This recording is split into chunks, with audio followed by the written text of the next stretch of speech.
동생이 죽고 사랑하던 사람이 죽고 작품에서 나오는 사랑이란 것은 대체로 무겁기 그지없습니다. 물론 그렇게 서로가 안되면 안되는 진중한 연애, 극적인 연애를 하고 싶다는 것은 모든 사람의 바람이기 때문에 로맨스 작품에서는 이런 사랑을 주로 다루지만, 우리가 아는 사랑이란 것은 어떨 때는 찌질하고 어떨 때는 우울하고 가끔은 그저 애정결핍에 빠져서 혹은 별로 사랑하진 않지만 한순간의 외로움을 달래기 위해 이렇게 멋진 예쁜 사람이 내 애인임을 친구들에게 자랑하고 싶어서, 혹은 쌀쌀맞은 그 사람을 내가 공략했다라는 묘한 정복감을 느끼고 싶어서, 사랑이란 것이 뭔지는 모르겠지만 연애란 것에 호기심을 느껴서 나이는 들었는데 결혼한 사람을 못 찾아 대충 조건 보고 맞춰서 사랑할 수도 있죠. 뭐 이런 건 사랑이라고 부르지 않나요? 그리고 사랑에서 중요한 부분이지만 의외로 잘 다뤄지지 않는 포인트도 있습니다. 네, 성욕이죠.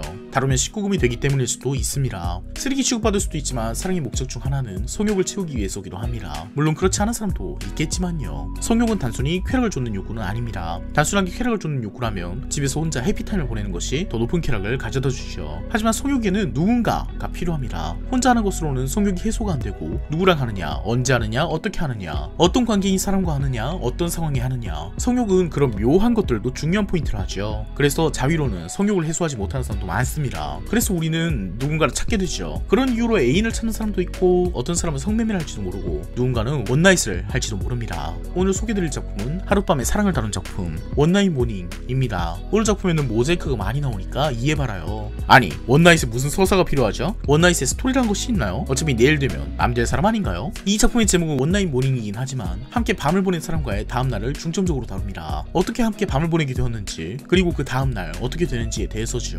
이 작품의 2화에 나오는 섹스 파트너인 두 사람은 주기적으로 만나서 성관계를 하지만 연애를 하는 사이는 아니에요. 하지만 두 사람은 아침에 호텔에서 나오면 언제나 인근의 가게에서 메밀국수를 먹으러 가죠. 일도 끝나고 성욕까지 바닥난 채로 휴식이 필요한 몸에 메밀국수가 스미는 듯한 느낌. 두 사람은 이렇게 하룻밤을 보내고 언제나 메밀국수를 먹으면서 헤어집니다. 그러던 어느 날, 오늘은 평소보다 좀 격렬하지 않았어? 그게 할 말이 있었어요. 저 고향으로 돌아가게 되었어요. 갑작스럽게 고향으로 돌아간다는 그녀. 그러니 이번 일도 마지막일 거예요. 안타깝군요. 정도 많이 들었을 텐데. 어쨌든 깔끔하게 헤어지는 것이 도리 아니겠어요? 두 사람은 인사를 나누면서 헤어집니다. 그런데 까먹은 것이 있어요. 메밀국수를 같이 먹고 헤어져야 된단 말이에요. 괜찮다면 메밀국수만 먹으러 간 걸래? 마지막 마침표를 안 찍은 것 같아서 찝찝하네. 평범하게 만나는 건 좀 그러네요. 그도 그렇겠네.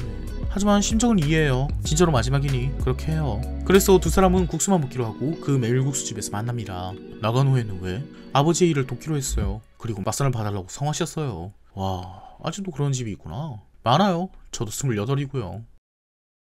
국수만 먹기로 했잖아요. 한선해요. 긴장한 걸까? 이제 왔어요? 웃는 모습은 처음 봤나. 외근 중인 남자는 전철역 근처를 가다가 우연히 그녀가 돌아가는 모습을 보게 됩니다.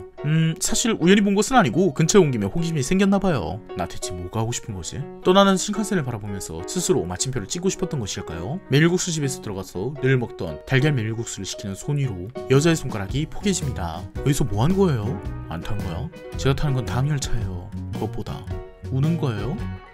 나 미치미 씨를 좋아하나봐. 나와 하면 안 될까? 결혼 말이야. 왠지 웃으면서 대답을 망설인 그녀는 고향으로 가는 신칸센을 타지 않은 채 호타씨와 저는 닮은 꼴이잖아요 라면서 앞으로 걸어갑니다. 묘하죠? 성욕을 다루는 듯 하면서 적당히 사랑이 소재인 것 같은 느낌. 동양권에서는 흔히 다루기 힘든 소재인 성욕에서부터 시작하는 사랑이나 연애를 하다가 하게 된 관계 같은 약간 끈적한 부분을 묘사하는 순정 만화입니다. 그것을 관계 다음날 먹는 식사로 풀어내는 것이 이 작품의 매력이죠. 섹스 파트너였던 호타와 미츠메의 이야기뿐 아니라 성관계를 하진 않지만 같은 방에서 자고 일어난 두 친구 이야기, 연애를 하다가 처음으로 섹스를 한 연인 같은 어쨌든 적당히 행복한 이야기도 나오고 묘하게 뒷맛이 씁쓸한 이야기도 나옵니다. 작품의 제목이 원나잇 모닝인 만큼 단순한 원나잇 관계인 캐릭터들도 많죠. 평생 내성적이라 여자를 어려워하던 주인공, 자신을 밋밋한 토스트 같다고 생각하다 커플팟이라는 어플리케이션을 까는 엄청난 용기를 냅니다. 거기서 아주 예쁘고 귀여운 여자아이가 그는 인생 처음으로 애인을 만들기 위해서 사랑을 시작해보려고 합니다. 얼마나 행운인가요? 연애를 해본 적이 없는 쑥맥인 자신 앞에 이런 어플 같은 건 처음이에요 라고 말하는 릴리씨. 게다가 그의 귓전에 먼저 섹스를 하고 싶다고 대시까지 하는데 여기서 안 할 수가 있겠습니까? 모텔의 샤워 가운을 처음 입어본 그는 극한의 긴장 끝에 결국 거사를... 너 지금 뭐 하는 거야? 남의 여자를 넘보지 말라고. 어이 안경 어떻게 책임질 거야? 경찰서 갈까? 아니면 성의를 보여. 빨리! 아니 경찰서 가서 뭘 하겠다는 거죠? 제 여자친구네 섹스를 하려고 했다니까요? 뭐 이런 얘기라도 할 건가? 네, 아무튼 그는 미인계에 걸려들어서 돈을 뜯기고 말았습니다. 하지만 5만엔을 빼앗기고 터덜터덜 걸어가던 그는 우연히 우산도 없이 걸어가는 릴리씨, 아니 사기꾼녀를 마주치게 되고, 그녀는 경찰에 신고하려는 주인공을 보고 돈 돌려드릴게요, 하지만 지금 애인이 가지고 와서 돈이 없어요 라며 눈물을 흘립니다. 그렇게 안경제비를 협박한 남자친구가 그녀에게 너 진짜로 하려고 했지? 하며 화를 내며 이참에 확 헤어져 버리자고 말했다네요. 같이 결혼 자금을 모으자고 했는데 너무하지 않나요? 그걸 피해자 앞에서 말하는 건 차치하고요. 아무튼 스톤은 또 한 번 속아줍니다. 자기 집에 데려와 씻겨주고 잠도 재워주죠. 하지만 또 당할 것 같네요. 아까 하던 걸 계속하지 않겠냐고 묻는 그녀. 주인공도 바보는 아니지라 또 남친이 쳐들어오는 거지 라고 생각하며 너는 자기 몸을 좀 소중히 여겨 라고 1층까지 넣습니다. 뭐 어쨌든 하긴 합니다. 뭐 원래 세상이 그런 거예요. 평소에 사감이 0.02를 들고 다니는 여자라니 이상형이네요. 다음날 그녀는 허니 토스트를 만들어주겠다며 꿀을 사와서는 토스트에 가득 발라줍니다. 그러고 보니 릴리씨의 본명은 뭐야? 아, 말을 안 했네요. 제 본명은... 모르는 번호네. 전화 좀 받고 올게요. 그리고 그녀는 돌아오지 않았습니다. 아마 그 남자에게 연락이 왔겠지.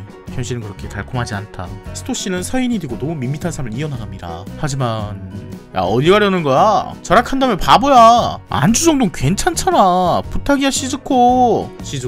그날 먹은 허니 토스트의 맛은 내 인생의 달콤한 추억이 됐다.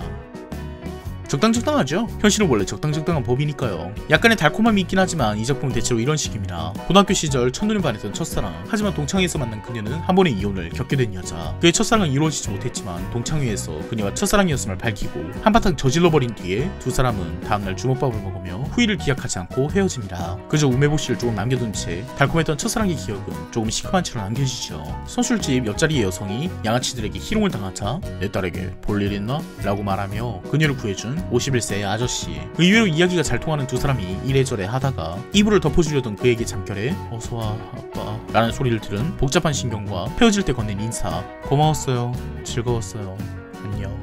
또 봐, 또 아니, 안녕이란 인사에 담긴 씁쓸하기 그지없는 감정까지. 낭만적이고 숭고한 사랑이 아니라 그때그때 빈맘을 채우거나 어떨 때는 죄책감이 들기도 하거나 성욕을 빌미로 사기를 당하거나 남편이 분류를 해서 외로워하는데 그 틈을 파고든다거나 적당히 축축하고 음습한 사랑을 다루죠.